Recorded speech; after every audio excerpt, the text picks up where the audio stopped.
Rahim. Alhamdulillah.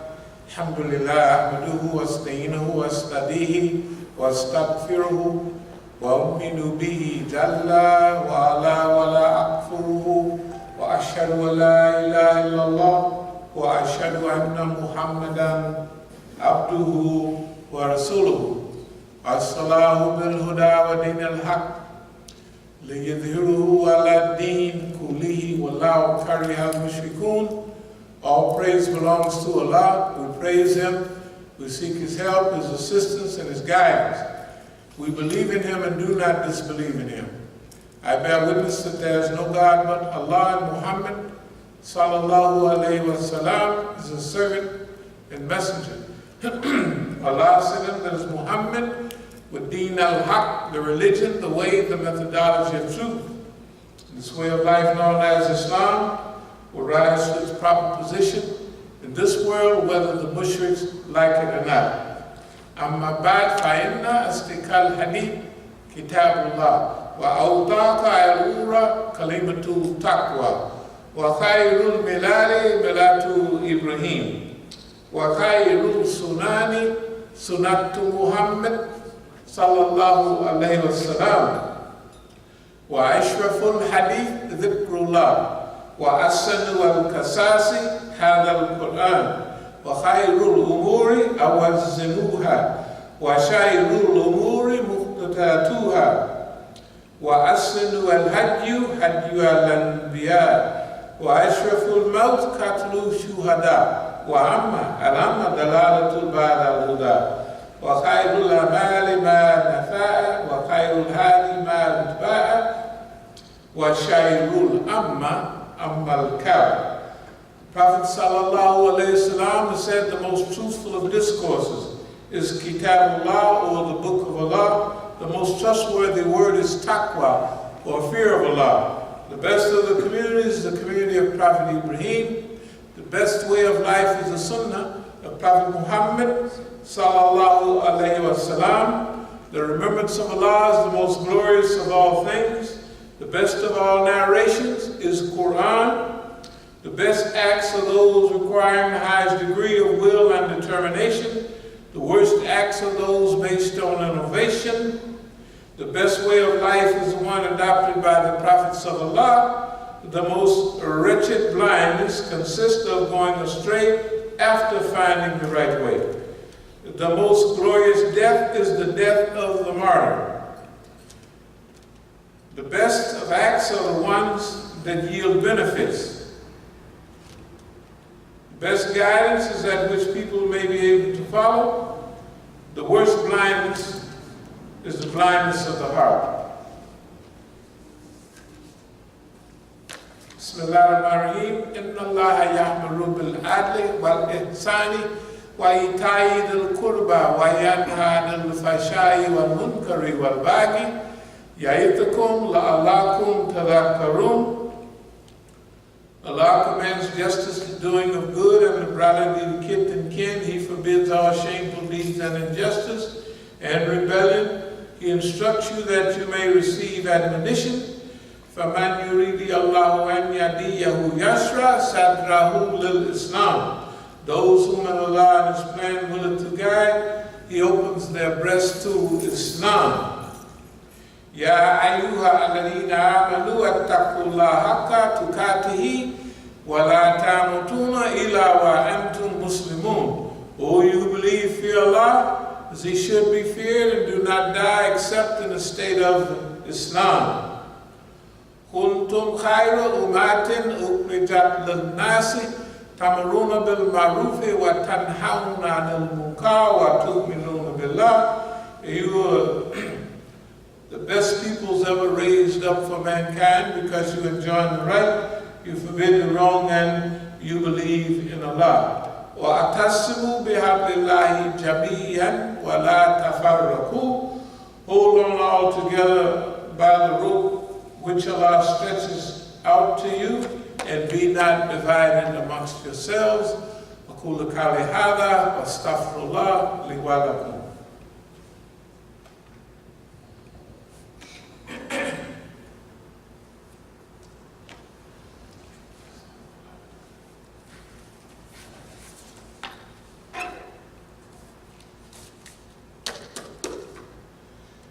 Bismillah ar-Rahman ar-Rahim. Alhamdulillahi Rabbil Alameen. Oh, you believe when you meet the unbelievers in hostile array, never turn your backs on them. If any of you turn his back on them, on such a day, unless it be a stratagem of war, or to retreat to a troop of his own, he draws on himself the wrath of Allah, and his abode is hell, an evil refuge indeed. When thou threwest a handful of dust, it was not thy act, but Allah's, in order that he might test the believers by his gracious trial. From himself, for Allah is he who heareth and knoweth all things. That, and also because Allah is he who makes feeble the plans and stratagems of the unbelievers. This is a direction and a guidance for the believers, and also kind of not a warning, but an awareness from Allah subhanahu wa ta'ala. Oh, you believe when you meet the unbelievers in hostile array, never turn your back on them. So this is telling the believers not only in those times, but even in our own times and throughout history, there's a time when Muslims are going to meet the disbelievers. And it don't mean that each time you're going to be well equipped and you're going to outnumber them or anything like that. So it tells the Muslims that whatever the condition, you have to be strong, you have to be disciplined, and not to run away, not to turn your back on those people.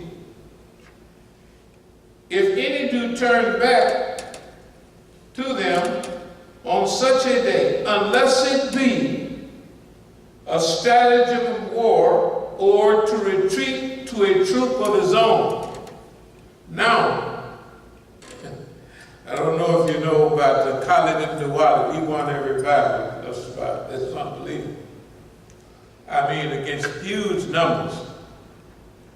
One of the things of the believers in those days, they would rush up to fight the non-believers, then they would break ranks and start running. And as they was running up ahead, you know, they moving, they're fanning out. Way up where the guys can't see them, they're fanning out around. The non-believers chasing them. And pretty soon, they stop. When do they stop? They have the non-believers surrounded. They have drawn them into a trap. They have used a stratagem of war. So this is what the Quran said. You can't run away from the believers unless it's a stratagem of war. And unless you are outnumbered on this battlefield, 10 to 1, 50 to 1, and you know that 5 miles away, if you make a break where you are outnumbered 10 to 50 to 1, you can break ranks, not break ranks, but you can run from that battlefield to the other battlefield where you are more stable and more secure, and it may be that you're needed more on that battlefield than where you're surrounded. So, in other words, always remain clear-headed about what you're doing.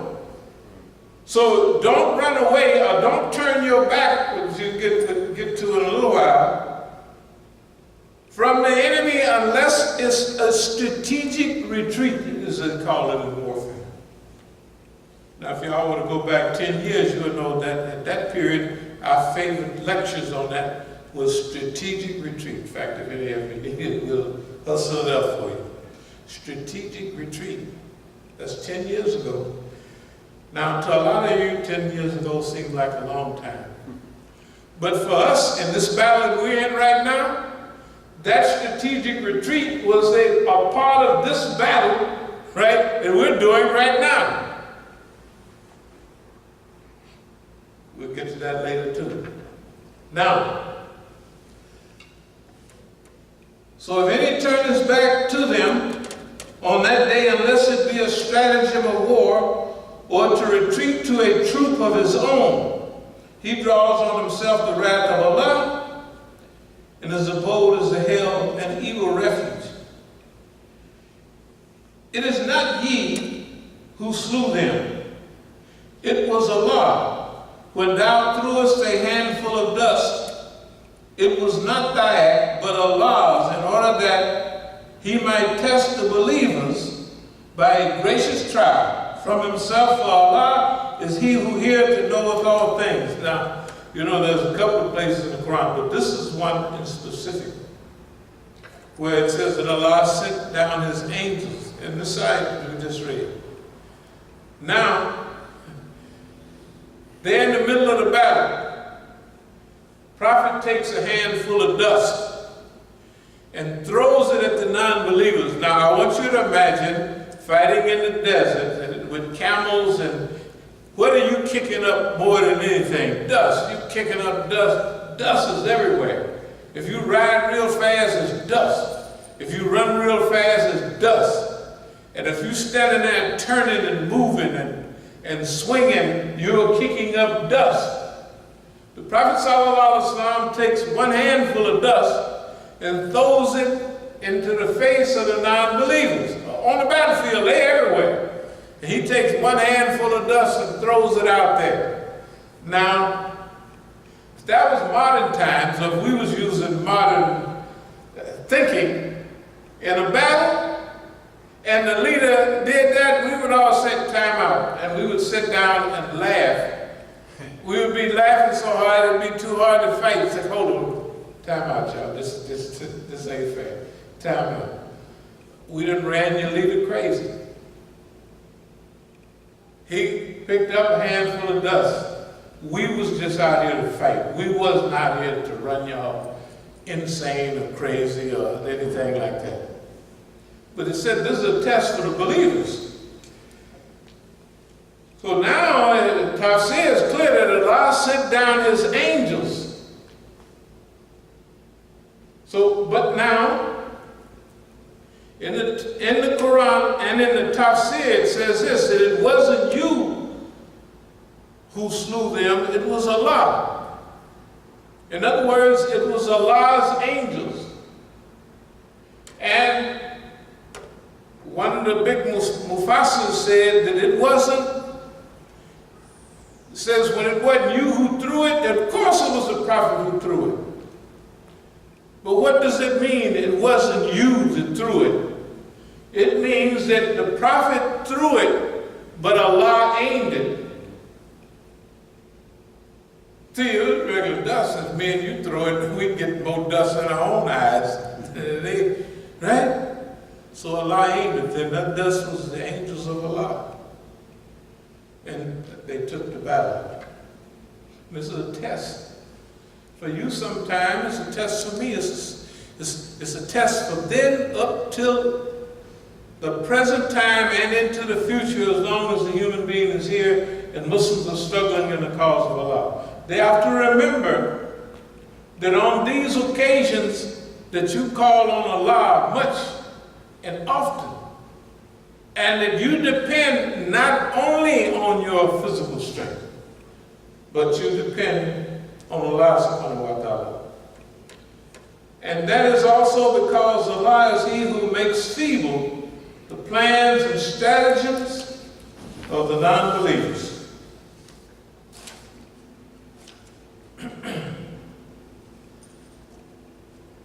Bismillah ar-Rahman ar-Rahim.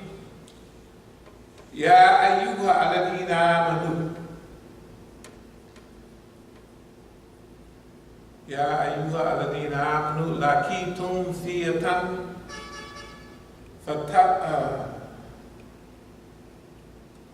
fathbutu wadhkurullaha kathiran la'allakum tuflihun. Wa atiullah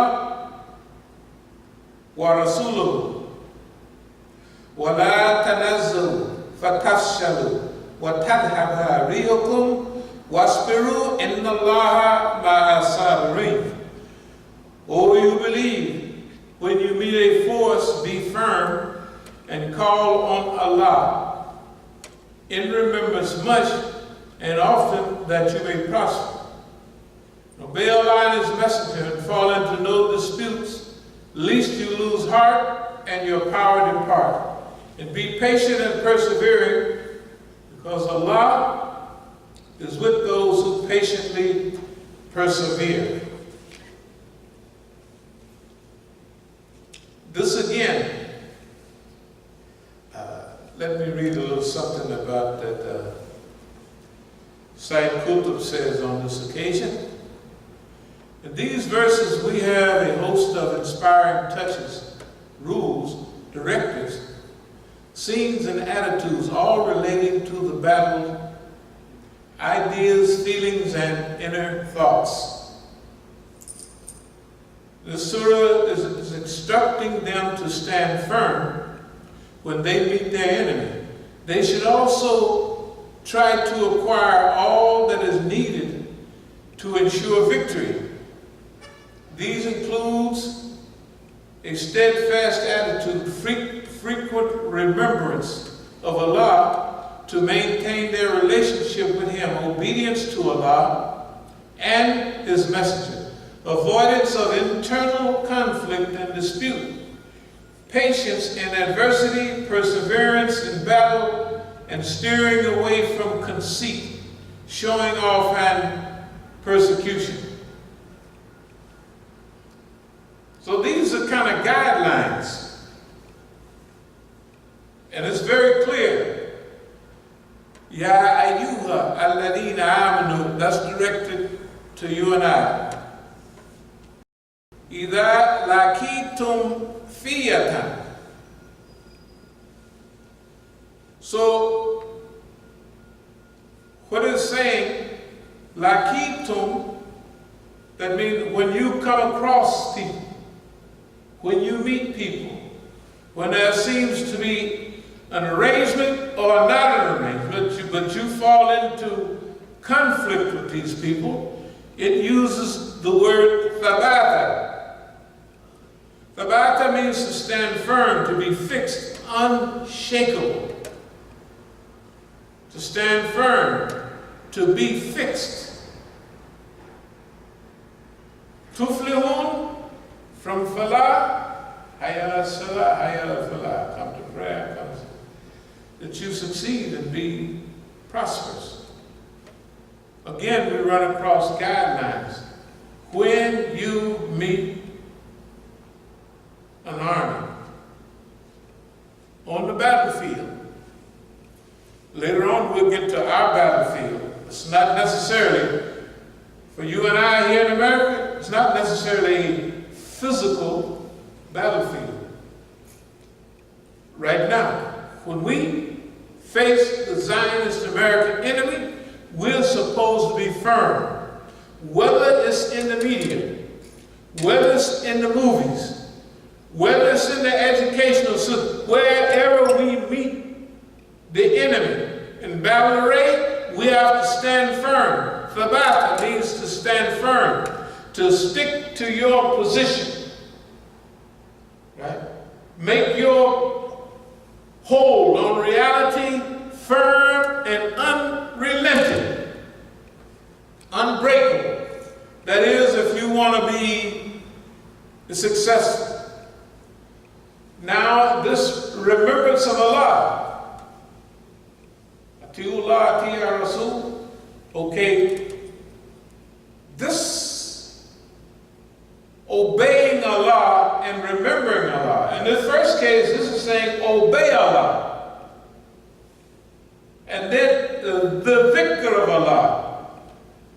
Sometimes you're not going to be able to call on your brother. Sometimes you ain't not going to be able to, you may not have no reinforcements at all, especially like us right now in America. Where's your reinforcements at? Where's your backup team? That's what people, we'll get to it later, but they would tell us, you're going to go up against the system, where's your backup team? Where's your strategic this? Where's your strategic alliances? Where? And they're giving us all kind of criterion that we have to meet to confront the Zionist American enemy in America. But the Quran is not saying anything like that. Because if I can remember the ayah, Bismillah, Inna Allaha yuhibbul ladina yukatiluna fi sabilihi saffan ka'annahum bunyanun marsusun. Allah loves those who fight in his cause, right? Just like they are solid cement and structure. So all I'm going to say, well, you have to have the means to fight. You have to have the ability. You have to have the strategic location. You have to have strategic alliances. You have to be organized and structured in a certain way, right, to confront your enemy, the Zionist America. We don't have to get into whether we need to struggle for truth. We'll get into that later too. I don't care whether you're Muslim, African American, immigrant, or indigenous. They treating you. One of the brothers reminded me about something happened down in Florida. I happened to be going right to turn on the news. And they got this European, this white man that said something to a sister in the car. They had a parking space. So the brother come up and pushed the cracker. The cracker fell back down, pulled out his gun and shot him just like that. Suppose you and I got shot every time we pushed each other or anybody else. Right? Just stand there on the ground. The nigga pushed him. And the police? Suppose you got a dumb European. He knows the law. He knows that they done gave him a badge and a gun and authority to shoot you. Now you say, white folks, when you talk about them in the press and everything, they say, well, they're trained and they are given, conflict resolution. I said, ain't that conflict is in their brain. They see black and they see badge, authority, and they see a court system and the judiciary system that ain't even thinking about calling them to account for shooting a black person. Isn't that right? What is it? 1 in every 1,000? They might 1 in every 1,000. That's some ridiculous thing like that. Right? They don't believe that a white boy driving his police car, let's just take a number, that 15 to 20% of them is looking for an opportunity to shoot a nigga. Looking for an opportunity. Right? They don't see, they ain't never been arrested, because we've been arrested so many times. We know how they are. They don't know. They just think the law works. Suppose this same dummy, he's getting a middle-class salary, he's going to get a 30-day paid vacation for shooting you dead. Don't they do that when they shoot a nigga? They say, they don't put him in jail. They say, could have been under stress. I think you got to have a 30 days, sometimes 60 days, paid vacation to get over the trauma of shooting another human being in the head or in the heart dead. And to make sure that he will stop whatever you had in your gun, if it held 9 shots, how many times you shoot it? 9 times. Some of them will reload, isn't that right? The poor brother that they shot him 41 times up there in New York. in Cleveland or somewhere in Ohio, 10 years ago, somewhere. They done shot up the car 142 times, and the police jumps up on the hood and shoots him in there another, I don't know how many times, shoot him in the morning. And the poor little black boy playing in the, you know, one thing that they sell in the store is toy guns, isn't that right? In the toy store. They got tons of them. Why they sell them if they're going to shoot a black kid for playing with one? Have they shot any white kids, little kids for playing with guns? Toy guns, have they? They haven't shot. Wait a minute. You mean in the whole United States, they have not shot one little white boy, 10, 11, 12 years old, for playing with a gun in the park? Where you play with? What did we all grow up playing with? I know we had 2 gun holsters, cap guns, bang, bang, cowboys and Indians, isn't that right? America's, where's the law? Now, when you run up against that situation, what are you taught to do? وَأَطِيعُوا اللَّهَ وَرَسُولَهُ وَلَا تَنَازَّعُوا فَتَفْشَلُوا وَتَذْهَبَ رِيحُكُمْ وَاصْبِرُوا إِنَّ اللَّهَ مَعَ الصَّابِرِينَ. Again now, these are instructions. وَأَطِيعُوا اللَّهَ, obey Allah, follow Allah, be concerned with Allah subhanahu wa ta'ala says. وَرَسُولُهُ, and his messengers, that we follow the example of Prophet Muhammad sallallahu alaihi wasallam in these situations. وَلَا تَنَزَّلُوا, and do not wrangle. Don't fall into no disputes. وَلَا تَنَزَّلُوا فَتَفْشَلُوا وَتَذْهَبَ رِيحُكُمْ, and do not wrangle. Don't fall into disputes, right? Do not quarrel. Do not become problematic with each other. Tafshalu, or you will lose heart.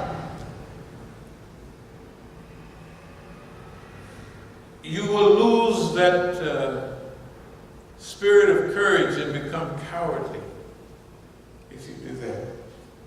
And I'm reading directly from the Quranic dictionary here on these ayahs. Rihukum wind. Re is wind. That means the wind will go out of your sails. The strength and the discipline that you possess for following the other guidelines will go away. You will lose heart. You will become cowardly. Right? Because you didn't remember Allah. Because you didn't follow Atiullah wa Rasuluhu. Obey Allah, follow Allah and His Messenger. Don't get into disputes. What's the first? Okay, I see a few faces from the historical Islamic movement here in America. What is the first thing that as their different groups developed? DC was one of those groups. What is the first thing they do? They try to get, if it's a masjid from the Dar over here, there was a masjid for the Islamic party over there, there's another group, what do? Try to send people in to start you an argument with them. Right? All the time. And some of the people that started arguments are still here out in Manassas somewhere. We call one of them Magbar America. Whatever that be. It's a long story. You know, we've been whooping on the whole Euro. We'll get over that in a minute. Get to that. And what do? They send us clowns and idiots to try to divert our attention from the evil one to these dummies, right? If you did that, you would be a fool. You would lose heart, right? All of your energy, like most people in the world, the CIA and all of these people encourage fitna in literally every one of the countries. Go back 5 or 10 years ago, all the progress. Look at Brazil. Remember all the progress in Brazil 10 years ago? And Brazil is almost as big as the United States, right behind Brazil, China, and the United States, including Alaska, is about the same size. The U.S. is a little bigger, 3,600,000 square miles. And Brazil and China is both 3,200,000. That's big. Brazil is big time down in South America. But all of a sudden, they got the ex-president in jail. They got the other ex-president doing good, kicked out. Right now, I don't know if you remember the Contras that was fighting under Reagan. If you remember Iran-Contra, the CIA was selling dope to the Negro in Los Angeles and everywhere else. Y'all remember those hearings? In LA, they had the head of the CIA and Maxine Waters and them had them big crackers sitting down facing the people. And it wasn't a Senate committee, it was a Negro committee. And them crackers got tied tongue and forgot what they were saying, and the people almost run them out of the place. Psychologically, they did. Why? Because the Contras, cocaine, give Contras to fight the revolution in Nicaragua, right? Now what's happening in Nicaragua? It's falling apart. Who's making it fall apart? Remember Hugo Chavez 10 years ago down in Nicaragua, down in Venezuela? You remember the good job, the Bolivarian Revolution? He's called it. Now y'all don't remember Simon Bolivar, well none of us remember, but I did happen to live in Venezuela for a while, and I remember studying about Simon Bolivar, a great revolutionary on this continent. Might have been the greatest, to tell you the truth. Of course, he was a seven. You say he died of pneumonia, but in 1830, that's the... Hugo Chavez comes and he uses that oil, and he helps people in Honduras, he helps people all over Latin America, isn't that right? 4 years ago, they had a book, How Latin America Pulled Away from America and Become Successful. Now Latin America is collapsing in on itself. Who's doing that? Is it accidental? Are people in Latin America stupid? Or is it the CIA? Huh? Or is it a setup? Of course, we're humanly certain. We have Yakin, this mean old boss man. Again, everywhere you look during our period of time is him going around the world causing trouble, setting people up before they even know what happened, right? Whether it's the media. See, just a few lessons we learned here in D.C. For being here, let's say now 30 years and active, we have learned simple lessons. Like the people you see on the media, giving talks about Afghanistan, giving talks about Iraq, giving talks everywhere. Well, if you go back some years, you'll see that those so-called experts will answer people, having demonstrations with us, right? And pretty soon, they put the freeze on us and keep us out, and they're raising them up and raising them up, and now when you push the experts on TV, there they are as experts. What did they know? Nothing, but they're the experts. Look at all the experts on TV. You think WPFW? Why, they gotta be headed toward truth. Well, you look at WPFW, right here in this masjid. Here come a whacking nut Negro. When he first come around, he got a whacking nut outfit on. Not that they say in all the writings that whacking nut is the first stage to CIA. That's what they say, the white folks at the FBI. Hangs out here, gets into the black stuff, right? Black August and everything. And I'm telling you, all the guys that you're talking about, they're friends of mine, I gave you the rundown on that. But they don't want the rundown, they want their story. Pretty soon, they big shots over that WPFW. Your alternative media, so you listen to Dr. So-and-so, Democracy Now, and all these crackers.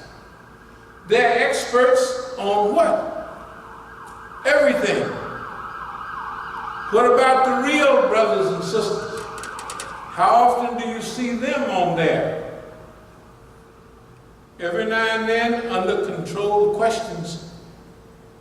So one thing we found out here in D.C., well, we always knew it, but we learned the process of how they arrange the media and how they arrange the spokesman for the media, and they're experts, right? Some of them, they grow right up amongst us and they identify who the leaders are in the neighborhood before the people do. So why does nothing happen in America since the Civil Rights Movement? Malcolm called them hand-picked Negroes. If they had hand-picked Negroes in the 50s and 60s, what in the heck do they have now? Okay, so then it goes on to say, you will lose if you fall in the face. That's why, you know, we went through our own civil rights study of our own, and it sounds funny, but we decided that we're not going to fight no Negroes under no circumstances. You know, the civil rights people that lost them, they all, you come in, pour a bucket of water on them, slap them upside the head, and try to make them mad, isn't that right? And they would be nonviolent. Now, we didn't like that. We thought it was insane. Of course, we was younger in our teens and 20s, that people are crazy. We didn't understand that. But we understand nonviolent resistance with a purpose now. But how design, strategy, platform to slap the urine out of your enemy. Now we're going to skip a little bit and we're going to go to something that's been happening right in front of your face. And I hope everybody kind of get a little memory. What did he say we was going to do? Let's say 10 to 15 years ago. We said we would use the Muhammad Ali and Jack Johnson style. Does anybody remember that? We have tapes on it, everything. Well, why would we use Muhammad Ali and Jack Johnson as models? As movement models for us inside the United States. Okay. First, let's take Jack Johnson. Y'all may not have heard about Jack Johnson because most of the people, they remember Joe Louis, the brown bomber. But they didn't remember old Sam Langford. In the 20s, it was pretty bad. But they wouldn't let him fight for the championship. You know why? Because 10 years earlier, there was a Negro called Jack Johnson. Y'all ever heard the phrase, the Great White Hope? Well, imagine the world in 1910, turn of the century. The whole world was colonized by Europeans, right? Now imagine, so the white man in those days is Kuba, big one. The French is controlling most of West Africa. The British is controlling East Africa, a lot of North Africa, and the French are in North Africa. And basically there's only two little spots, Djibouti and one more, that's not colonized in Africa. All of Asia, Indochina, Malaysia, Singapore, everybody is colonized. India, the great India, is controlled by a handful of British. Do you know? Dr. Khalid Siddiqui, who's a great friend of ours, he told us about when he grew up in India. He grew up before the separation of India and Pakistan. And so he said in our schools, we had two maps, one of Great Britain and one of India. Said the one of Great Britain was a giant map, and the one of India was small. The only thing is that we here in America, now I'm getting ready to drive to California. If you drive for 2 or 3 days, there's a sign in Sacramento that says Ocean City, Maryland, 3,000 some hundred miles. That's in Sacramento, on Highway 80. So you can drive for days, steady drive, change before you hit California. But in the UK, if you go from one side to the other, United Kingdom, Great Britain, I don't know what's so great about it, it ain't gonna tell you, you drive 6 hours, you driving off in the water. In America, not the East Coast, you can go through several states. You can go from here to New York, that means you go through Maryland, Delaware, right, Jersey, and it takes only 4 hours to get to New York, right? If you drive 4 hours in Texas, 4 hours in California, the long way, 4 hours in Arizona, New Mexico, Colorado, those states out there, you can drive, you in Texas, you in Beaumont, you come from Louisiana. You can be driving 12 hours and you got another 24 hours to get through Texas. El Paso. You ever seen Texas? Texas is like a country. You come in Beaumont, Beaumont from Louisiana, there's swamps, alligator, all that stuff. When you get to El Paso, it's desert. It's like you done went through 2, 3 countries, the whole environment's changed. This is what we're trying to say. In America, we are facing all kinds of historical and environmental circumstances. The European had colonized the world then, and he's still psychologically a little bit colonize us now. Here's Jack Johnson. Jack Johnson, I think he wins the championship in 1908, but 1910, they done went and got Jim Jeffries, the last champion. They called him the Great White Hope. Why? Because a black man beating a white man is unheard of. And to do it in front of the whole world. Now Jack knows about that. So what was Jack's style? Jack Johnson didn't knock Jim Jeffries out in a hurry. He didn't do nothing like that. You know what Jack did? Now let's kind of back up a little bit. Now they have 15 rounders. I heard that it went down to 12 rounders. In those days, I don't know if they had a limit at all, because some fights was 45 rounds, 50 rounds. Do you know when Jack Johnson threw the fight years later, you know when he threw it? In the 26th round.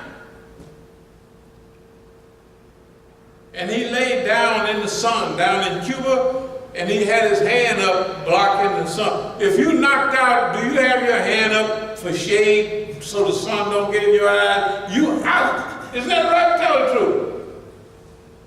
Because he had to make an agreement. Because Jack Johnson was a human being. Jack Johnson was colored. Jack Johnson loved white women. And Jack Johnson drove up down the street with white women in the prettiest car in town in 1910. And the whole world come out to get him. The Mann Act, y'all heard of that. Take a woman across the state line. He took his wife across the state line, the white woman, of course.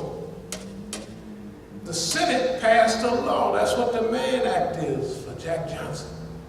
Do you know that it was, what, 2-3 months ago when Sylvester Stallone went to the White House and said to take that stuff off of Jack Johnson? What, about 2 months ago or something? Yeah, it was all in the newspaper. But Jack Johnson had a style. Jack Johnson wanted to humiliate the white man in the public eye. So when they brought on the Great White Hope, he'd just be out there. Now you gotta remember, they got snipers all around the ring threatening to kill him. You know, this is in Reno, Nevada. You know, everybody in those days carried a gun. They got snipers that threatened to shoot him in the ring. He's out there with Jim. He said, "Oh, Mr. Jeff, Mr. Jeff, I'm gonna hit you in the tummy." Bam! And he hit the white man in the tummy. "Oh, Mr. Jeff, I'm fishing." He just playing the coon role. That's what they said, "Niggas is coon, I'm gonna coon your eye." "Oh, Mr. Jeff, I'm fishing to hit you in the eye." Bam! Suppose you, the Great White Hope, you in the ring with that nigga and you can't get out and you can't not get hit. And he tell you, "Oh, boss man, oh my goodness, let me see what oh, Mr. Jeff, I'm gonna hit you with a 1-2, Mr. Jeff. You ready, Mr. Jeff? Boo boo!" And he hit. That is in Jack Johnson style of dealing with a violent system. And we have lectures on that. We chose Jack Johnson as our model, as our example of fighting the system in the United States. And we chose Muhammad Ali also. Why Muhammad Ali? Mo gonna fall in forward. He would call around. He would take the baddest people they had, right?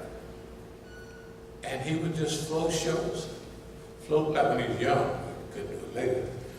Float like a butterfly, sting like a bee. He could really do that when he was young. And when he come up against Sonny Liston, see, y'all didn't grow up during that era. For us, Sonny Liston was a real live gorilla. Sonny Liston was a serious, wasn't no Floyd Patterson and all them. Sonny Liston was tough. Sonny Liston was our champion. Then here come this guy talking about, "Boy, I'm gonna whoop you so bad, I'm just gonna slap you around." And he got in the ring, and he did it. Can you imagine? And right after that, he said, "Oh, black moves." Now that really set in on the system, right? So we choose 2 champions. Why we choose those champions? We choose 2 champions because they have a system to deal with maximum oppression.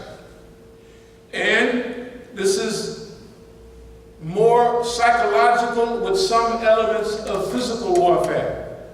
They both bad physically, but they won the battle in the mind first. After 30 seconds in the ring, Jim Jeffries knew, and he said, "Ain't no way I'm gonna win this fight." Good God, can you imagine you in there? Ain't nothing that all the white folks is carrying signs, jumping up and down, and you can't do nothing about it. You got to stay there and get whooped. Get your eyes puffed up, your nose all cauliflower looking, your lips looking Negro, and all that stuff right in front of everybody. So they decided that was their style of battle. Now here we are right here in America. We got to fight the big monster.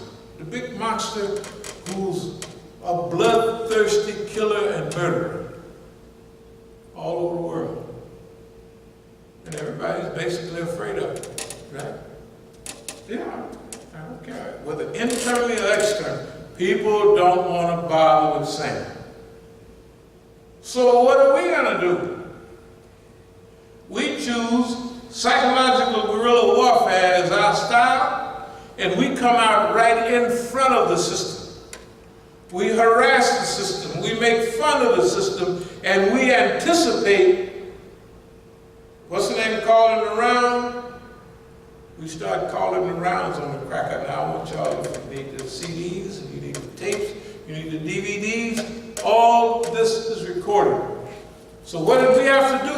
We had to choose a fight that we fight in our land, on our territory, and we fight with what Allah give us. So when you meet these people, you have a firm, stiff, tough attitude.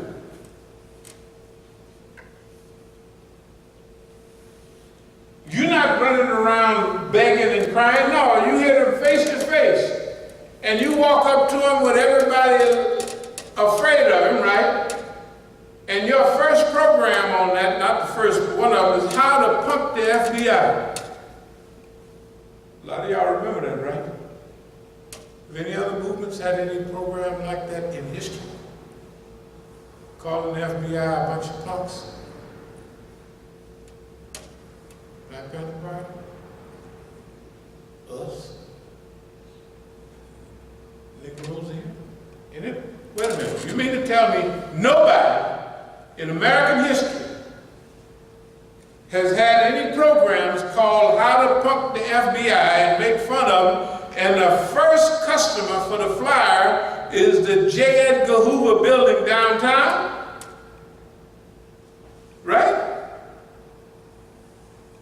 Well, if you like Muhammad Ali, if you like Jack Johnson, and you have chosen a style, then you have to Islamicize that, right? And that's your challenge. So that when the people look, they will begin to lose their fear of this all-pervasive, non-defeatable system called the United States of America. Then you have to begin to anticipate his decline.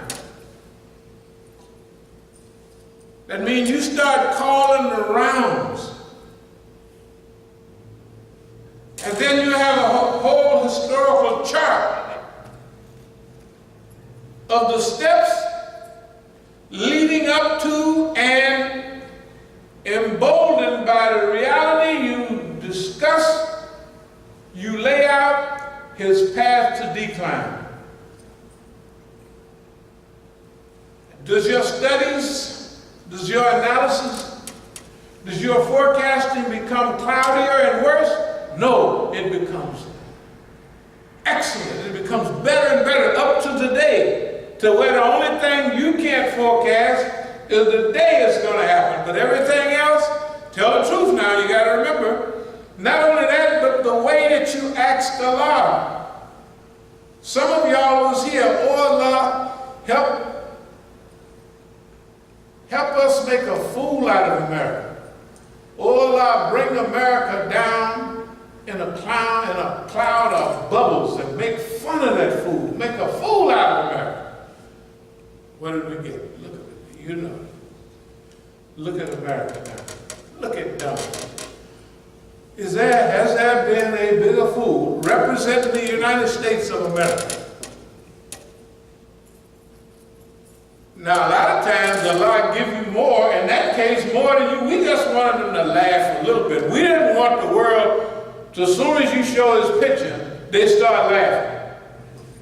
Last week when he was in Great Britain, what they had, that big balloon of dime with a baby diaper, you saw the big pin, that this guy is a big baby. And then run over here 2 days ago telling them, you're Europeans. And then he come out, we're going to try to eliminate literally all the tariffs and have a tariff-free relationship with Europe. What is that all about? Next day before that, you're talking trash. The Europeans have told us, Don, all that gangster talk, look at your economy. The people in the Midwest has got tons of soybean backed up and they can't do nothing with them. You want us to buy some of them soybeans? Well, keep your mouth shut. Stop acting a damn fool. Because China's buying all of its soybeans from Brazil. And boss man, once you lose a market, it's hard to get it back. And they're not buying how's American corn, all the people in Iowa, in their cars. And how bad you've been treated. Tell us, Mr. America, did you ever read books? The deindustrialization of America? It wasn't niggers and Mexicans that deindustrialized America. It was you and your homeboys. Y'all all left America. You put America and if you don't shut up, look, boss man, you're going to do what to Iran? Do you know that years ago we had the whole world hating Iran and loving you? You know how it is today? The whole world hates you and they love Iran. Iran is peaceniks. They're going to start sending them peace symbols and maybe some hippie symbols to Iran. They're the peaceniks, isn't that true? Iran used to be isolated. Have you watched the news today? Who's isolated? America or Iran? In the news, with the white folks. This is impossible. And everybody that's getting elected anywhere, I don't want to get into people's business, but you know, first thing they come and say, well, we don't like America. Pakistan used to be in America's back pocket, right? But ISI ain't in their pocket no more. And the military that used to love, hold hands with America, the playboy is now the president of Pakistan. Imran Khan, the cricketer, he was playing cricket. You know, when I'd be in Pakistan, the kids would follow me. You know, they thought I was a cricket player. I said, I don't play no cricket. That's when I was younger. Because they think all black people play sports. You know, this is the funny thing. And, you know, this is like 98, they're going to have this is only one time. We have conferences. The conference is actually with Kashmiris. You know, the Kashmiris, they have a big crew in Pakistan. The Kashmir, Pakistan, when you get close to the Hindu Kush, people start looking a little different. They look like Kashmir. Kashmir Azad, that's liberated. There's a lot of stuff with India and all that. But they like black people. The kids would follow me, and they thought I was a cricket player. I said, I don't play no cricket. I don't even know how we don't even play no cricket in America. I ain't never, because all the brothers from down in the islands, all the British colonies, they played cricket. You know what I mean? Australia, everywhere. And down in the islands, some of the great cricket players are blacks. You know, anyway, they said, your president, Bill Clinton's party is going to lose a lot in this midterm election. This is 98. I said, they ain't going to lose nothing. Why? They're going to they got him all in the news all the time. So I know y'all don't understand this. I said, Bill Clinton is an equal opportunity fornicator. You know that all the women that you see old Don mess with is kind of tenders. They're like cutie pies, right? Bill ain't like that. Bill gives any woman, all you have to do is have the physical parts of a woman, and he'll risk his whole presidency, right? That's what the white women knew that. Black ones too. They said, this guy, if I can get next to him, he'll risk his whole presidency in front of everybody, right? The white women love Bill Clinton because they know he's equal opportunity. He ain't like Wilbur Mills, remember the blonde shell, or most of the white men that be playing with women, which y'all do, they want specialized, tender, blonde-headed, cutie pie white women. Bill don't do that. As long as you're a girl, Bill is on. You remember Bill? Remember the woman that Bill would be around? He said, Bill, look, I don't care. You're a girl. That's the only thing that I'm doing. But don't you want to, somebody gonna go get him, don't you want a certain shape? Look, you bring me a girl. That's all, that's the only criteria that is a female.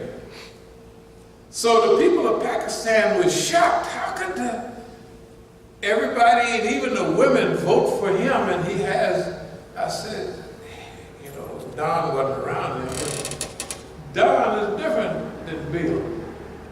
Bill is an equal opportunity. He give any woman a shot at destroying his presidency. Right? He did it before, he did it as governor, and he did it after. That's just a little tidbit. But now, what are we doing? They've always laughed and made fun of the Negroes in America. Well, on behalf of Negroes, we slapping the urine at his whole system. Now this sounds braggadocious. When we finish whipping this system, in the public eye, they won't laugh at Negroes again. No indeed. Of course, it's on human terms, but we have a special. Part of it is part of the Negro cultural renaissance, whatever you want to call it. Because it's an homicide. But you done made fun of niggas the last 400 years. Now, y'all haven't been paying attention to the courts. Maybe you haven't been paying attention to the certain things. We have our foot sticking out of this white man's behind. Right this minute. It's public. And we don't try to solve that problem. They want to go public, good. We got it in there and we don't try to take it out. You want to hang around? You want to bring more and more media? You want to have clowns in the media describe? Put them in there. All we need, I'm going to move toward a close. The Quran says when you meet an enemy, be firm, stand firm, be courageous. Don't be cowardly, right? Keep your focus. Keep your discipline. Keep your self-control, right? All those things are necessary for battle. You have to have endurance. You have to have a long-range view. You have to be unbreakable in spirit.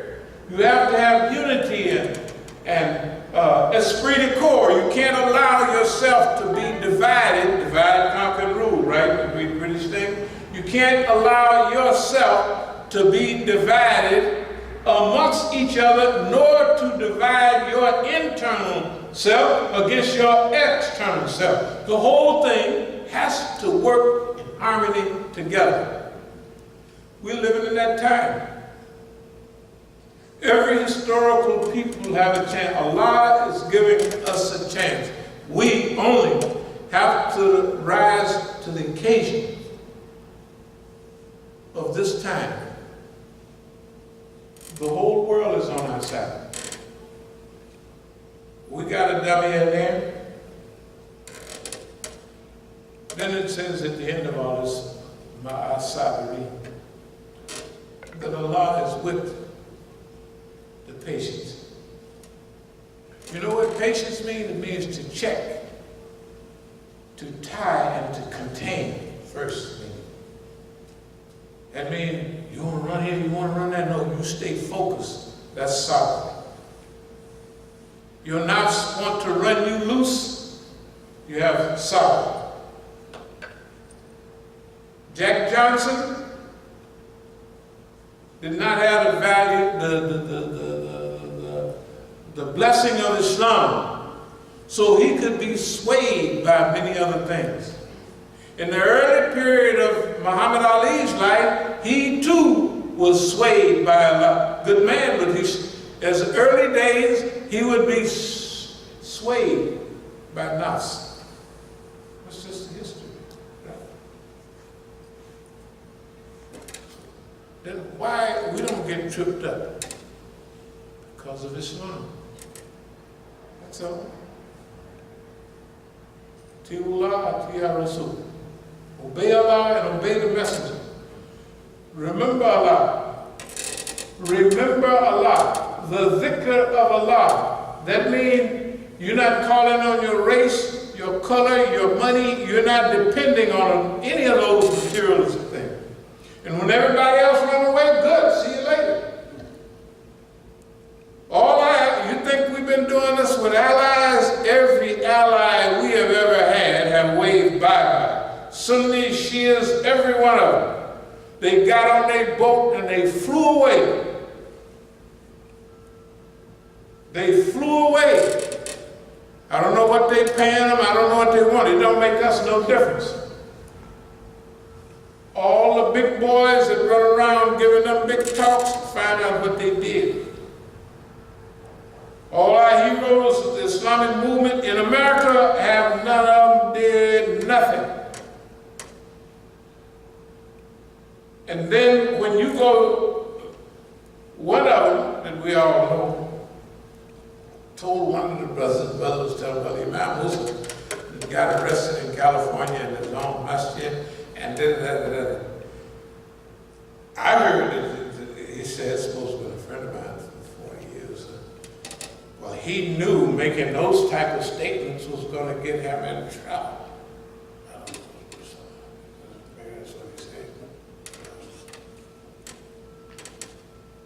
And these are the stars of the chit-chat movement. The chit-chat circus, they just talk. They don't talk. Oh, do they talk? They just run you crazy talking so much. Let me see, I got one more little statement here, and then we're going to move toward a close. But remember, sabr. Sabr, very patient, enduring. It means you can last a long time. You're not going to have a 2-3 round fight. It's not going to be a 15 rounder. We put in our notes, we ready, we trained for a 500 round fight. Now that was a decade ago. But we don't have no number, we just use that. That means we know it's round after round. And we ain't worried about any pain that the system may try to inflict on you. Before we leave, I want to mention something about that. People misconstrue the ability of the government's ability to inflict pain and suffering on you with longevity, and they're going to win. No. Until they totally collapse, right? They're going to have the ability to inflict pain and suffering on you. But you have to train yourself to love pain and suffering. To love it. To seek it out. And every time you open his mouth, you don't do this, I'm going to do that to you. Bring it on. Cracker, who you talking to? and slap him upside his head psychologically. Make him do it. You better do it. Like they tell me, well, we'll take you to jail. You better open the door. Get me in there. Don't you never threaten me about what you're going to do. You get me in jail. As people can prove, heard that. You're going to do what?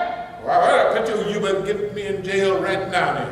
You never come up to me threatening me about jail. You know what? People in the old days going to jail was bad.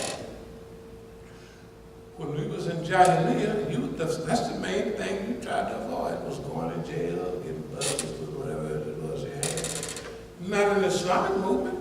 Jail don't have no, we're going to take care of money and confiscate, take it. Right? See, remember, Allah trained you for the fight that you're going to have. You have to remember that. I know we say it every week, but whatever fight you're going to have, fi sabilillah, remember, inna Allaha yuhibbul ladina yuqatiluna fi sabilihi saffan ka'annahum bunyanun marsusun. Allah loves those who fight in His cause like a solid cemented structure. So if Allah got a fight for you, He gonna train you for the fight. He gonna give you what you need for the fight. So you don't have to worry about the fight. How many rounds it's going to be? Allah going to hook you up. Before you know it, boss man will have his eyes puffed up. He'll be bleeding from all parts of his body, from kidney blows, right?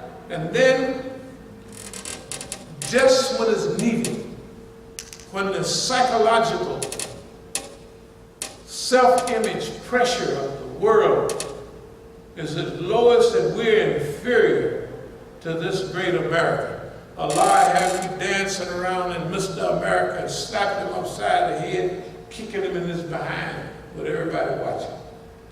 Because that's what he needs. Remember, the thing is to remove the fear from the people. When that fear is gone, you're free. When you start working for the cause of Allah, you are free already. That's when you get free. You don't get free after we reach this goal. The minute you start working for the cause of Allah, you are free from that moment on. And you're going to have to do it to find out. If you don't do it, you'll never find out. I'm trying to find one little statement here. This is not Confucius, it's somebody. I hear and I forget. I see, I remember. I do and I understand. And I close with that. I hear and I forget. This is the 955,000th Khutbah on struggling in America. Right? Everybody heard this. This is basically the same one every week, except we put in different ayahs and stuff, but it's the same one. We got to stand up for Islam. It's blessed with Allah brought us back to Islam. Isn't that right? Wonderful. But here's something that's thousands of years old. I hear, I forget. I see, I remember. I do, I understand. That's why we've been talking about engagement here, brothers. We got to get engaged. Once you do it, try it. Once you do, it's like a wonderful dish that everybody's been trying to avoid because they don't know what it is. And people are told it's a bad dish. But then you go on and you taste it.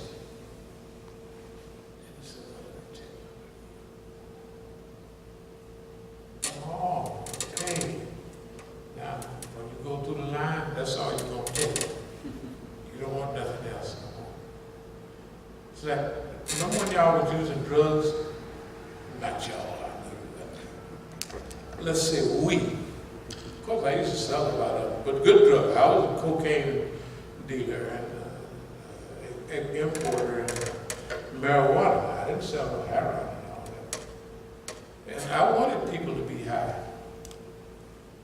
One time I was out of blow and I bought some blow from one of my friends. And we was going down LA. I don't know what he cut it with, but I had a backache. Both of us had a backache and everything. I got to my connection, he was buying something else. He said, hey man, by the way, I have some blow here if you like. I said, blow? How much is it? Yeah, you can have all you want, $400 an ounce. You blow it down, I don't know how much money. And me and my partner, second in command, we had a backache. We had, I don't know what he cut that with. Sometimes they cut it with stuff to give you diarrhea, you know, all kind of stuff. Took one hit of that. My partner looked at me and backache is gone. Backache is gone. I said, how many you say this out loud? I just have a pound or something. Give me that. I just take it with me. Give me that. And you gonna have this regular? Yeah, man, I'm gonna have you. How much? I said, what this calling and order the whole thing. Tell the truth. Remember that garbage you would buy from Negroes? Garbage dope. Suppose you run into some good flake or something every now and then. You say, hold it. You don't want nothing else that Negro had, do you? Tell the truth. Now remember, like everything else, like meat and everything in the store, did you buy anything good in the black neighborhood?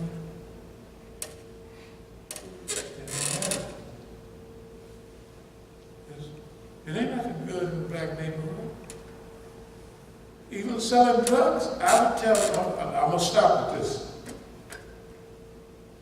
I would tell them, I'm giving brothers raw cocaine stuff. And it's flake, you know, now they got the one that's flake. And then they got a impure kind, it's kind of colors. Now we like that more than anything. It's not, anyway, it's a long story. So, we're giving the Negro flakes. That's the best you can get. That's what white folks like. That's the one that go tinkling. The Negro said, I don't like that. That ain't got no freeze. That ain't got no freeze. You know, like to numb you. So, you know, when you go to the dentist, they got Novocaine. You know, the Novocaine that numbs your mouth. So, the people that sold cocaine, they would take 1 gram of Novocaine, ground it up real good, and put it in each ounce. They would take that 1 gram and put it in a whole ounce of regular powder, mix it up, and then mix the cocaine with one. So the Negro was so stupid, he wanted to freeze. The freeze was the numb feeling when you, because the Negro wouldn't snort the cocaine first, he'd taste it. It's got a good freeze. So my dumb friends, I would say, look, this is flake, man. Man, I want some of the more freeze.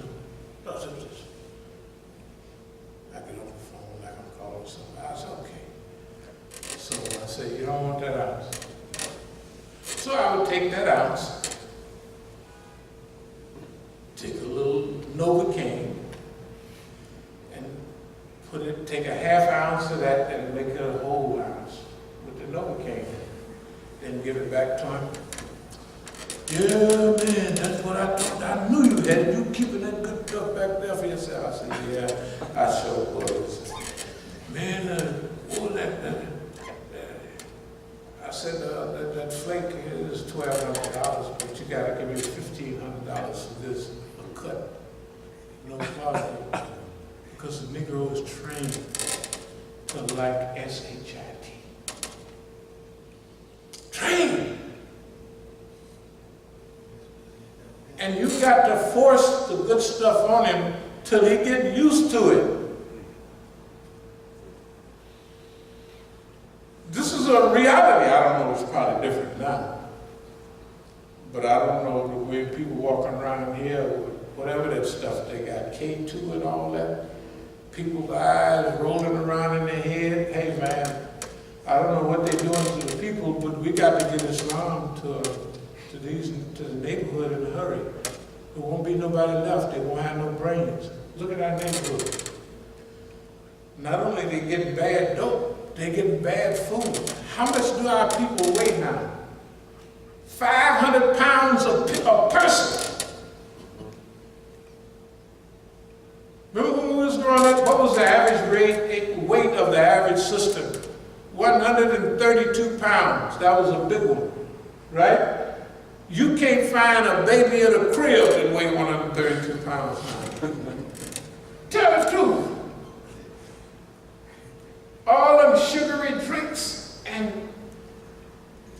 now exercise is bad, physical fitness part of life. I'm gonna stop in a minute, but I just look outside and I said, they used to wouldn't do nothing. For the last 5 years, that telephone, won't nobody, all they do, you can take them to Disneyland, airport land, you can take them up in a helicopter, all they do is, right? Wouldn't you like to see Niagara Falls? There's Niagara Falls, nobody want to look at it, right? Right, all your children, all our children doing the same thing.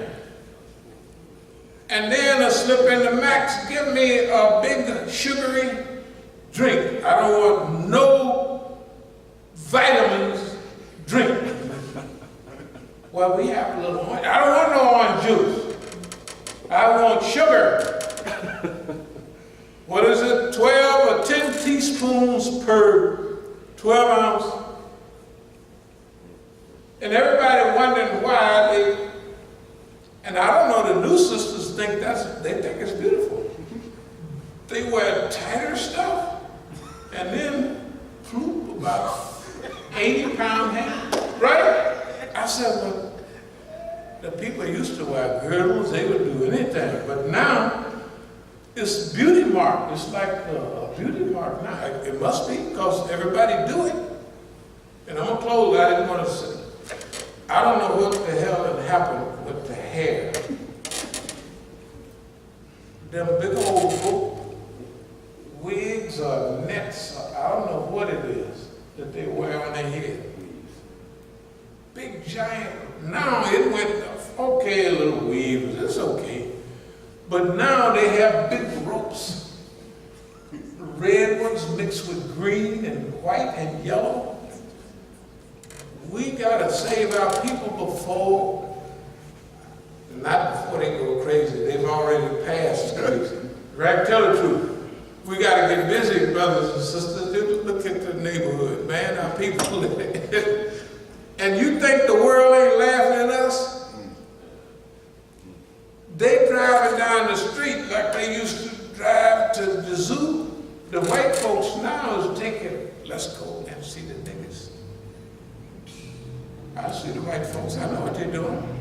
They're driving down and they point, and they laughing. They laugh.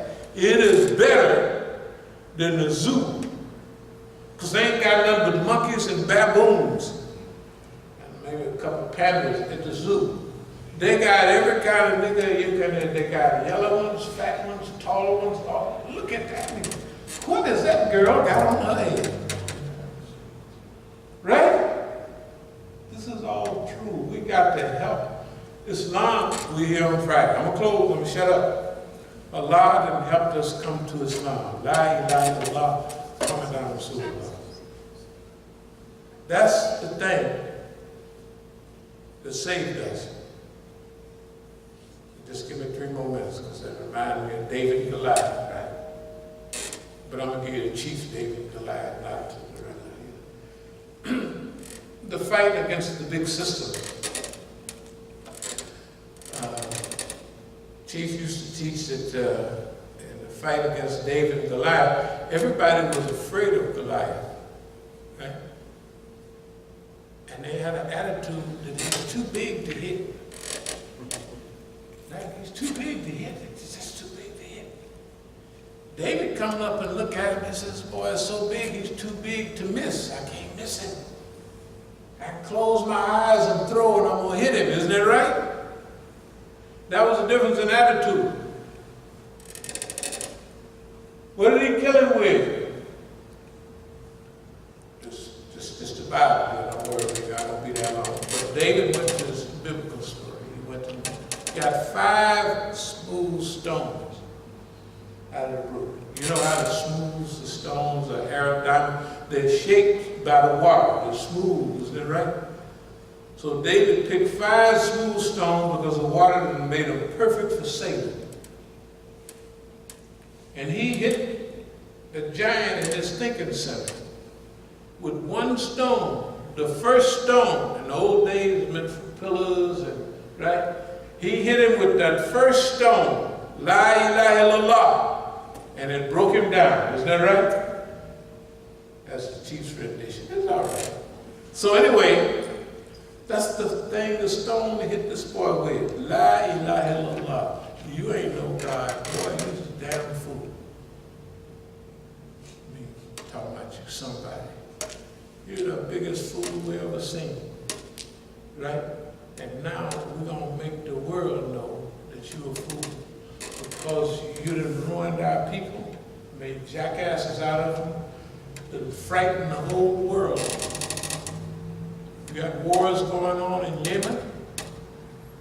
See, this is not funny. Think about it. Cholera in Yemen, everywhere.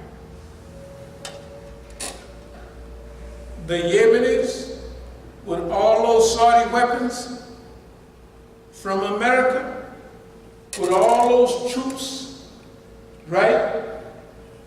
Mercenaries cannot take Yemen, the poorest country in the Arab world, being invaded by the richest with all the modern weapons and technology.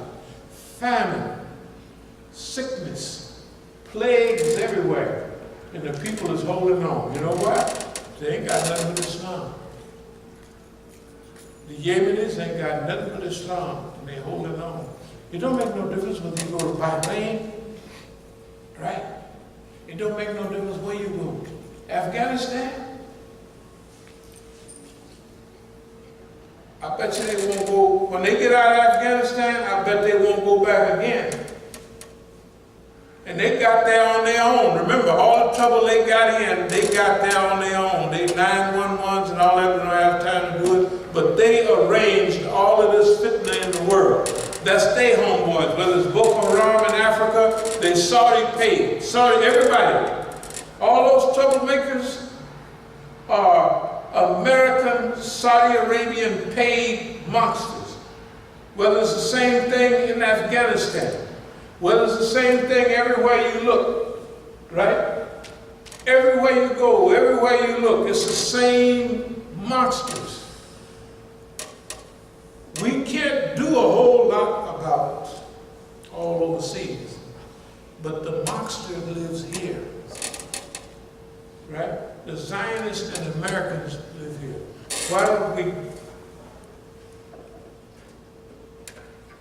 do history a favor? Why don't we thank Allah for what Allah gave us?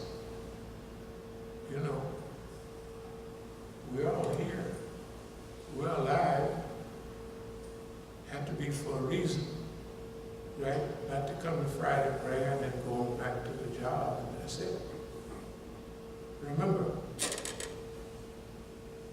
the world is plagued by Zionist American fitna. Whoever it is and wherever it is. If it's Latin America, it's these Americans doing it. If it's Africa, you heard of African, right? African. It's the Americans and the Zionists. They done legalized apartheid last week in Israel, isn't that right? Legal. We got to do something about it. And we got to rescue our poor people here. Oh Allah, we seek thy refuge from anxiety and grief. We seek thy refuge from mighty strength and laziness. We seek thy refuge from cowardice and ignorance. We seek thy refuge from being overpowered by debt and the oppression of men. O Allah, suffice us with what is lawful, keeping us what is prohibited. With thy grace, make us free from want of what is desired. Ameen.